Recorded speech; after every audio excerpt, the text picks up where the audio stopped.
The ways we do this is we design the Tesla truck to be like a bullet. So whereas a normal diesel truck is designed more like a barn wall, this is a bullet. This is a really good number. By way of comparison, a Bugatti Chiron, which is a $2 million supercar, has a 0.38 drag coefficient.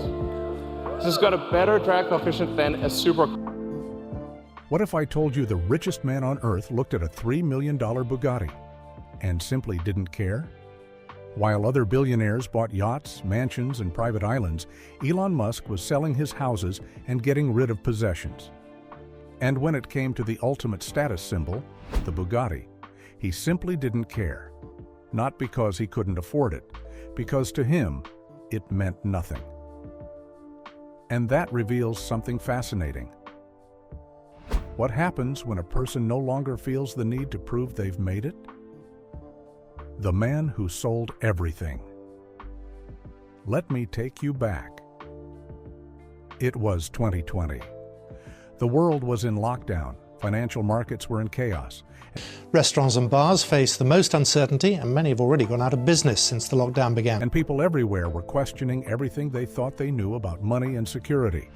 And right in the middle of all that, Elon Musk did something quietly remarkable. Something that barely made the headlines, but that, once you understand it, tells you everything about the man. He sold his houses, all of them. He publicly announced he was offloading his physical possessions, his California estate, his Bay Area properties, gone. He posted on Twitter, or X, whatever we're calling it now, that he owned almost nothing. He called material possessions a weight that slows you down. He said he wanted to be free of them.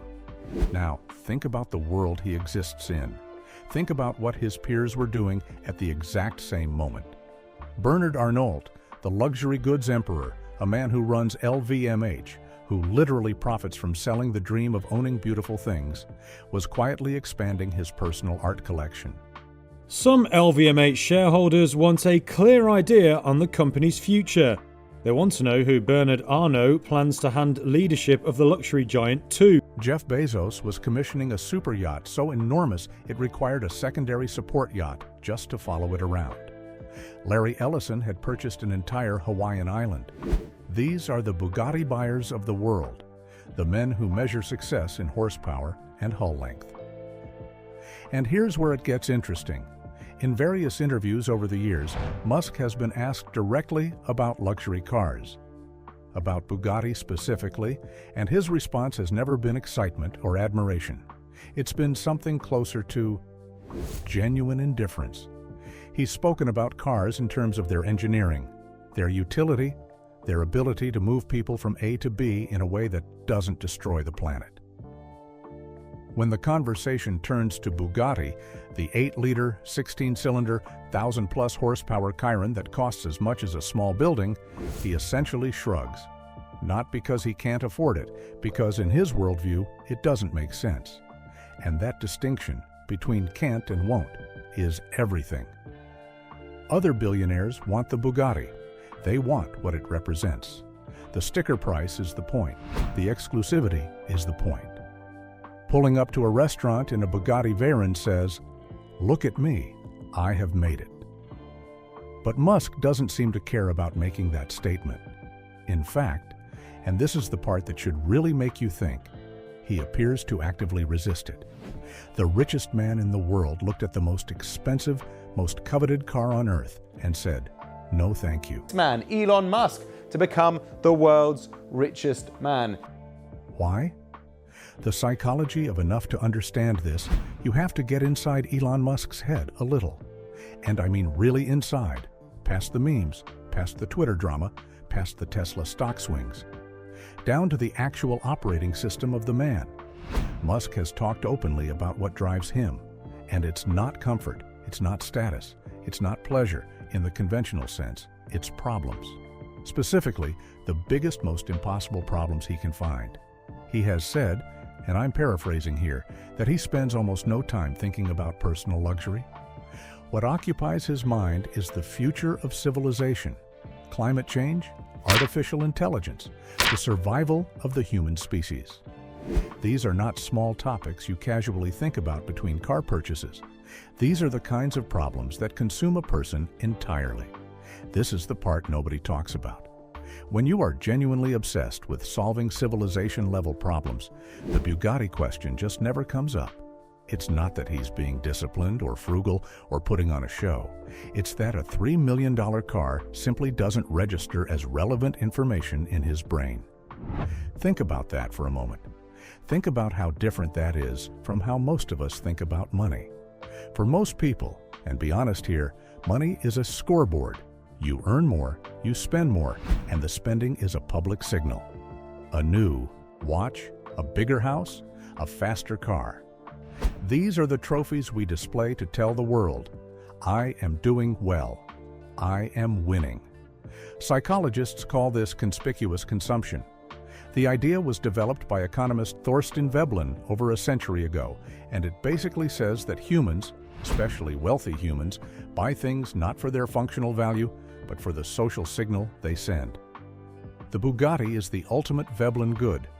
Its value is almost entirely in what it communicates, and Musk has opted out of that game entirely. Compare him to Jeff Bezos. Now, Bezos is a brilliant man. Nobody builds Amazon without extraordinary intelligence and discipline. Amazon was founded in 1994, leading into the dot-com boom. Jeff Bezos originally started the online shop as a bookstore. But Bezos also has the super yacht. He has the muscled physique he shows off on celebrity yachts. He clearly enjoys the performance of wealth. He wants people to know. Or take Bernard Arnault, a man who has built an empire selling luxury to the world. Of course, he wears it himself. That's part of the brand. He lives inside the story he sells. Musk lives inside a completely different story. The story isn't, I made it. The story is, I'm still working on it. And in that story, a Bugatti is just a distraction. A beautiful, thunderous, irrelevant distraction. There's a quote, one I think about a lot, where Musk says something to the effect of, I don't want to be a person who consumes. I want to be a person who produces. That is not a rich man's false modesty. That is a genuine philosophical position. He has built his identity around creation, not consumption.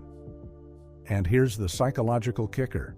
People who build their identity around creation often experience luxury purchases as a kind of emptiness, not joy. Emptiness, because the trophy doesn't feed what actually drives them. It just sits there, gleaming and meaningless. The Bugatti would never make Elon Musk feel the way a successful rocket launch makes him feel. Elon Musk's SpaceX has carried out a successful test flight of the world's largest and most powerful rocket. And he knows it. The Tesla factor. Okay, here's where we need to take a step back and ask a more uncomfortable question. Is some of this calculated? Because let's be real, Elon Musk is not just a visionary. He is also a world-class marketer, a man who understands brand at a molecular level.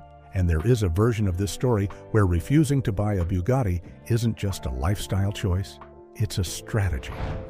Think about what it would mean if Musk showed up to a Tesla shareholder meeting in a Bugatti Chiron, or posted a photo of himself leaning against one on Instagram. The message would be devastating. Here is the CEO of an electric vehicle company, a company that has staked its entire existence on the idea that electric cars are the future, that sustainable transport is a moral necessity. And he's casually burning through fossil fuels in a $3 million combustion engine hypercar.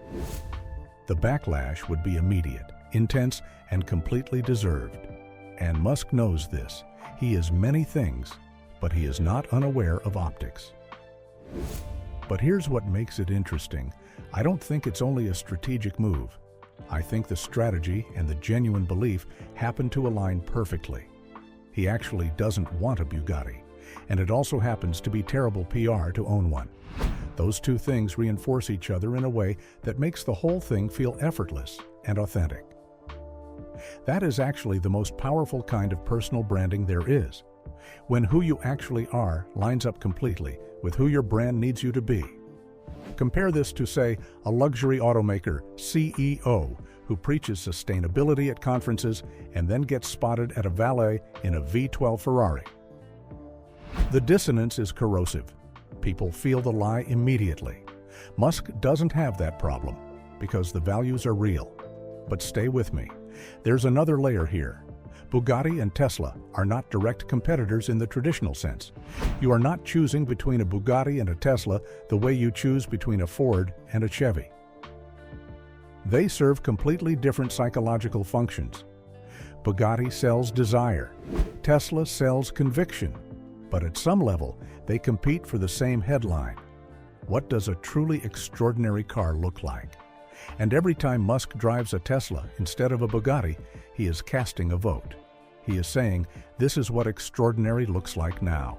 Not a combustion engine masterpiece from Molsheim, France. Not a car that does 0 to 60 in 2.4 seconds on gasoline. But a car that does it on electrons, on mathematics, on software. He is making a statement every single day just by getting in his car. That is not an accident. Old money versus new worlds. Let's talk about Bugatti for a moment, because this car, this brand, is worth understanding on its own terms. One of the most exclusive cars on the market today can go from 0 to 60 in less than 2.5 seconds. The Bugatti Chiron can reach speeds up to 261 miles an hour. Bugatti is not just a car company, it's a philosophy made of aluminum and leather and torque. It was founded in 1909 by Ettore Bugatti, an Italian-born artist and engineer working in Alsace, who believed cars should be beautiful the way sculptures are beautiful. He was obsessed with perfection, obsessed to the point where he reportedly said he would never sell a car to someone he didn't find worthy of owning it. That's not marketing, that's aristocracy. And that thread runs through everything Bugatti has ever built. The Type 35, which dominated motorsport in the 1920s. The Type 57 Atlantic, which is so beautiful that when one sold in 2010, it went for close to $40 million. The modern Veyron and Chiron, which are basically the most complex, most expensive, most refined objects that private citizens can legally purchase and drive on a road. This is old Europe, old money, a world of handcrafted excess, of taking 1,000 hours to build a single engine, of selling to kings and oligarchs and people who have run out of ways to spend money.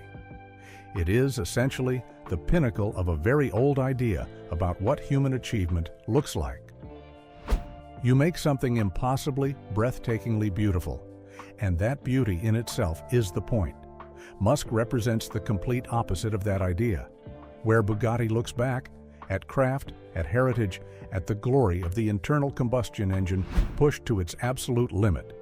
Musk looks forward. He is almost pathologically future-focused. The past to him is just context. What matters is what comes next. And what comes next, in his view, is not a better version of the Bugatti. It's the elimination of the combustion engine entirely. It's self-driving software. It's a car that gets smarter every day through over-the-air updates. The effectiveness of Tesla's self-driving feature, it has been questioned. It's removing the steering wheel altogether. The two worldviews are not just different. They are almost incompatible. This is the part nobody talks about, and I think it's the deepest truth in this whole story. Musk doesn't just prefer a different kind of car. He is building a different kind of civilization, and in that civilization, the Bugatti is a relic. A gorgeous, thundering, ultimately irrelevant relic. It's like asking Michelangelo if he'd like to use a really beautiful quill pen. He'd probably appreciate the craftsmanship. And then he'd go back to the ceiling. There's also something worth noting about what Bugatti signals socially, and why Musk seems allergic to it. The Bugatti crowd is, by definition, a looking backward crowd.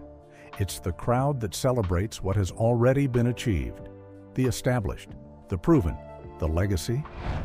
Musk has never been comfortable in that crowd. He came up as an outsider, a South African immigrant who showed up in Silicon Valley with almost nothing, who was laughed out of rooms, whose companies nearly went bankrupt multiple times. He didn't inherit a seat at the table. He had to build the table. Men like that don't usually rush to signal their belonging to the old aristocracy. They build a new one. Success rewritten. Okay, let's bring this home, because I want to talk to you directly now, not about Elon Musk, but about you, about how you think about money, about success, about what you're really chasing when you chase it. Here's the uncomfortable truth this whole story reveals. Most of us have been taught, by advertising, by culture, by the people around us, to use spending as a measure of achievement. We spend money to signal to others that we've made it, and we judge others by how they spend. You see someone in a Bugatti and you think, successful. You see someone in a beat-up Honda and you make a different assumption. This is automatic. This is wiring. Most of us can't help it. But here's what Elon Musk's choices are quietly pointing at. The scoreboard is a lie. The car is not the achievement. The house is not the achievement. The watch, the yacht, the first-class seat, none of it is the achievement. Those things are the receipts. They're the proof you're waving around to convince other people, and maybe yourself, that the achievement happened. Real achievement looks like a rocket that lands itself, a car that changed an entire industry, a solar panel on your roof that makes your electricity. Bill disappear. Those are the things that will outlast you. The Bugatti will be a museum piece in 20 years. The mission to Mars will be a chapter in history books. Now, I'm not saying you should feel guilty about wanting nice things. I'm not here to lecture you. A beautiful car is a beautiful car, and pleasure is a real and valid part of being alive. But here's the question worth sitting with. When you imagine having more money, what's the first thing you picture? Is it freedom? Is it security? Is it experiences with people you love? Or is it the thing, the car, the watch, the bag? And more specifically, is it other people seeing you with the thing? Because if it's the latter, if the fantasy is really about the audience and not the object, then you're playing a game that has no finish line. You will always need a bigger car, a better watch, a more exclusive address. Not because you want those things, but because the audience keeps moving the goalposts. Musk opted out of that game. And the fascinating, slightly maddening thing is that opting out of it didn't make him less impressive. It made him more. There is something genuinely striking about a man worth hundreds of billions of dollars who doesn't feel the need to prove it at a car dealership. That's not humility as a performance. That's humility as a foundation, a secure sense of identity that doesn't need external decoration to feel real. And here's what I think the real lesson is. The one hiding underneath all of this. The people who change the world are rarely the people who are most focused on enjoying it. They're focused on fixing it, building it, improving it. The consumption comes after for most people. But for a certain kind of mind, the kind of mind that Musk seems to have, the building is the consumption, the work is the reward. And that reframes everything. Because if the work is the reward, then you don't need a Bugatti to feel like you've arrived. You feel like you've arrived every day, you make progress on the thing that matters to you. That's a very different relationship with success. And honestly, whether you agree with Musk on everything or nothing, it's one worth thinking about. And maybe that's the real split we never talk about. Not Bugatti versus no Bugatti. Not wealth versus restraint. But two completely different answers to the same question. What does it actually mean to have enough? Because once you've crossed a certain threshold, once money stops being the constraint, the decision isn't about what you can buy anymore. It's about what you refuse to need. And that's where the story gets interesting. Because the same mindset that says, I don't need a Bugatti, is the same mindset that decides what gets built, what gets ignored, and ultimately what the future looks like for everyone else. So the real question isn't what he would drive if he were you. It's what you would build if you thought nothing was worth proving to anyone at all.